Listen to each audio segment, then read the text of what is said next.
तो चलिए दोस्तों, आप देखेंगे कि ये आपकी ट्रिक संयोजकता बनाएगी और ये ट्रिक आपके IPUAC नाम बताएंगी। तो ट्रिक के माध्यम से इतनी ट्रिक आपको याद करना है और सभी की संयोजकता तैयार हो जाएगी कि क्रम बराबर करण को दो अट्ठा दो जोड़ दो, अंत चार जगता रहे, 8 से अधिक को छोड़ दो। इसका मतलब क्या हुआ कि क्रम बराबर ये जो जितने क्रम में लिखी हुई हैं कि हाइड्रोजन, हीलियम, लिथियम, है ना, हाहे बकनो, है ना, ये आपके हाहे लीबे बकनो फने नाम जी अलसी पस कल अर्क का। तो ये ऐसे ट्रिक है, इनको तो आपको क्रम याद ही करना होगा। ये क्रम आपको याद करना है। और पहले में क्या होगा, हाइड्रोजन। तो हाइड्रोजन की संयोजकता कितनी होगी, इसकी होगी 1। क्या होगी, 1। लेकिन आपको 2 अट्ठा का मतलब समझिएगा सबसे पहले कि 2 अट्ठा क्या होता है। 2 8 8 2, ये आपका 2 अट्ठा 2, इनको जोड़ करके ये परमाणु क्रमांकों को पूरा करना है। 2 8 10 होगा, फिर 8 फिर 2, इस तरह जोड़ करके ये परमाणु क्रमांक पूरा करना है। अब उससे जो ज्यादा होगा, उससे जो ज्यादा रहेगा वो आपकी संयोजकता कहलाएंगी।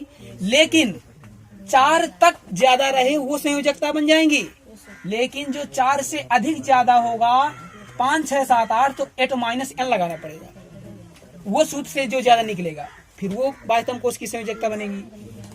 तो चलिए हम ध्यान देंगे कि 1 में सबसे पहले इसका कोई 2 का 2 ही रहेगा।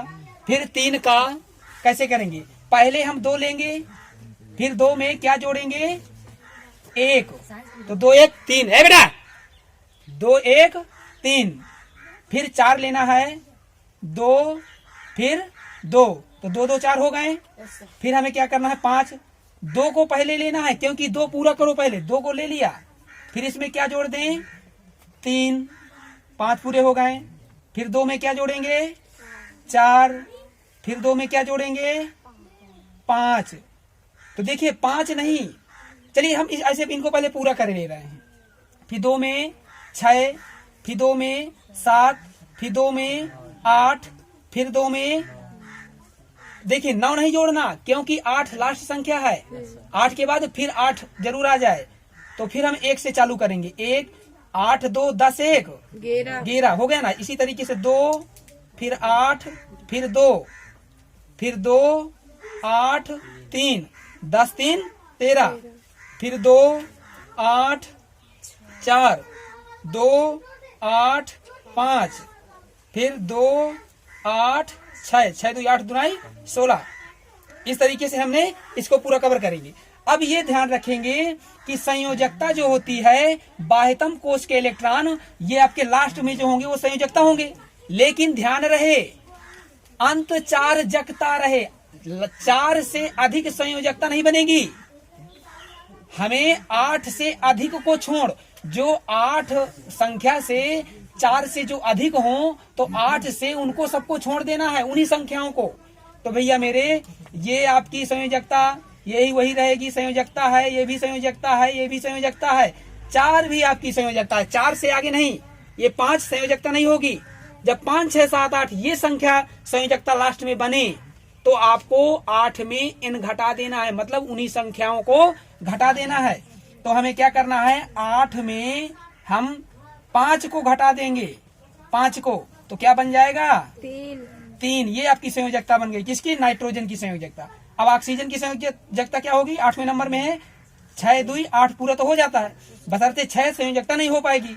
तो हमें 8 में क्या घटा देंगे, 6 को, क्या बचेगा, 2। ये संयोजकता बन गई। फिर इसी में 8 में 7 को घटा दीजिए, 1। फिर इसमें 8 में 8 को घटा दीजिए, 0। ये आ गई संयोजकता। ठीक है, तो इनको हमें इन्हीं संख्याओं को 8 से घटा देना है, जबकि इन्हीं को हमें 8 से घटा देना है। 8 -5 8 -6, 8 में 5 चले गए 3, 8 में 6 चले गए 2। ये आपकी संयोजकता बन गई। इसी तरीके से सारी सभी संयोजकताएं आप निकाल सकते हैं। लेकिन ध्यान रहे, 0 जिसकी होगी संयोजकता, तो उसे क्या कहते हैं, 0 होने पर वो अक्रिय गैस, इसकी पहचान भी चल जाएगी, ये अक्रिय गैस है।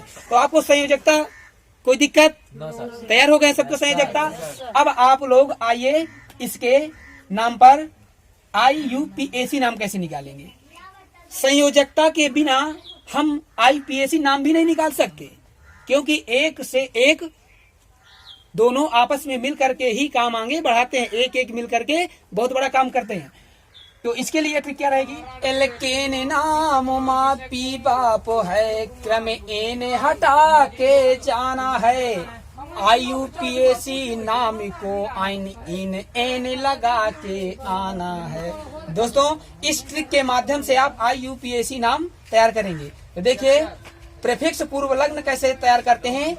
एन हटा देना है, एन आप हटा देंगे। ये हमारे किसके? एल्केन के सभी सूत्र हैं।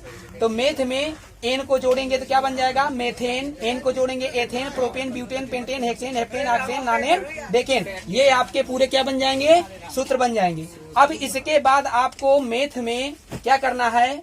हमें IPAC नाम निकालने के लिए सबसे पहले हमें ध्यान देना है कि मेथ में हमें इन को, एन को, आइन को, इनको जोड़ करके IPAC नाम बनाए जाते हैं।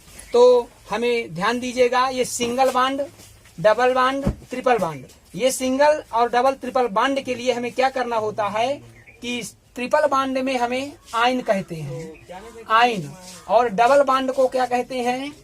इन कहते हैं, और सिंगल बांड को क्या कहते हैं? एन कहते हैं।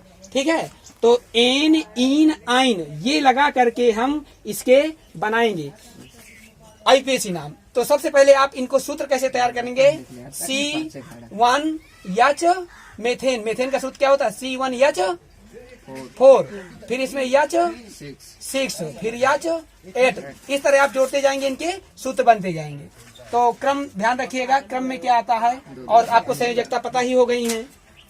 अब हमें इसमें ध्यान देंगे कि आपका सिंगल बांड यदि उठाते हैं C और C, कार्बन में कितनी संयोजकताएं होती हैं? देखिए कार्बन में 2 और 4, 2 और 4 संयोजकताएं। तो ध्यान, 4 संयोजकता होती है। तो इसमें कार्बन में सिंगल बांड लगाते हैं 1 2 3, 1 2 3।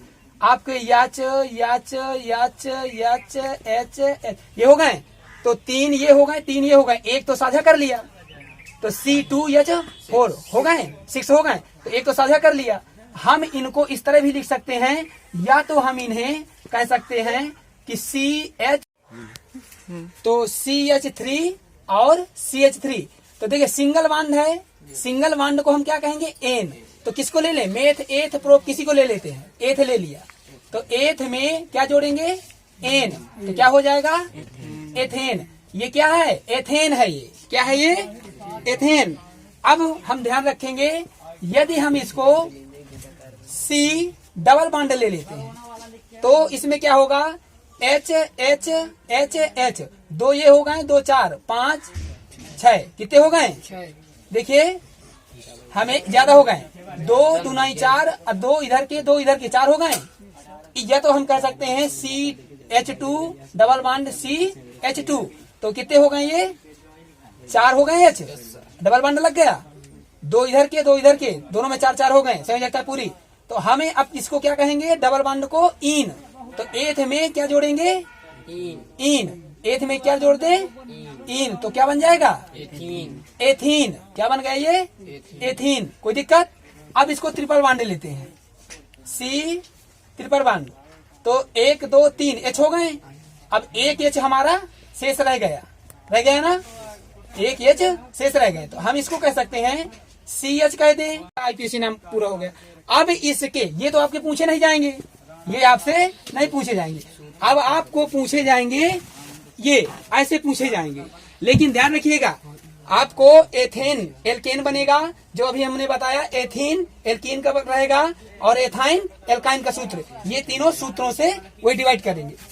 अब इसमें ध्यान देंगे कि ये हमारा श्रृंखला है। क्या है ये? श्रृंखला। इस श्रृंखला में ये हमें ध्यान देना है कि कितने बंध हैं। एक, देखिए पहले डबल बांड लगा, 1 2 3 4 5 6। सबसे पहले हमें सिंपल सी बात है, 6 है। तो देखिए बताने का कई तरीका होता है। 6 है तो 6 को हम क्या कहेंगे, हेक्स। ये तो आपको पता ही चल गया कि हेक्स तो होगा ही होगा, हेक्स तो होगा। लेकिन कैसे हमें शुरुआत करना है, सबसे पहले हमें देखना है कौन नजदीक से कौन बंद पड़ता है। तो हमें डबल बंड सबसे नजदीक पड़ता है। तो एक क्या आया, एक। डबल बंड को कहते क्या है, इन। तो एक इन हो गया। हाँ, तो देखिए अब इसको क्या करेंगे, एक, तो एक आ गया, डबल बॉन्ड है तो डबल बॉन्ड को क्या कहते हैं, इन कहते हैं। और 1 2 3 4, फिर 4 में आया, 4 डबल बॉन्ड आ गया तो क्या कहेंगे, इन। तो 1 इन 4 इन ऐसे नहीं कहेंगे, इसको कह देंगे हम सीधा 1 4 डाई। क्या कह देंगे, डाई। 1 और 4 डाई हो गया। अब इसके बाद हम क्या कहेंगे, इसे हो गया 1 4 डाई। अब 1 2 3 4 5 6 को क्या कहते हैं, हेक्स। क्या हो गया ये, 1 4 डाई हेक्स। कितने बांड है इसमें, डबल बांड को क्या कहते हैं, इन। तो इसे क्या कह देंगे, इन। तो यह तो हम कह सकते हैं हेक्सीन। ठीक है। अब इसमें देखिए, एक नजदीक क्या है, ट्रिपल बांड। तो एक ट्रिपल बांड को क्या कहते हैं, आइन।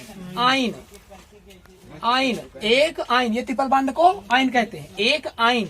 फिर 1 2 3 में क्या आता है, इन। क्या हो गया, इन। फिर पूरे इसको गिनो, 1 2 3 4 5 को क्या कहेंगे, पेंट। 1 आइन 3 एन पेंट। ये आईपीएससी नाम हो गया। या तो हम ऐसा भी कह सकते हैं, 1 आइन 3 पेंटीन, इन जोड़ देंगे, 3 पेंटीन, ऐसे भी कह सकते हैं। ठीक है। अब इसको क्या कहेंगे, 1 2 3 4 5, लेकिन इसमें सिंगल बांड है ही नहीं। हाँ, सिंगल बांड है, सिंगल बांड को क्या कहेंगे, एन कहेंगे। 1 2 3 4 5, 5वें नंबर में कौन आता है, पेंट। तो हम पेंट में क्या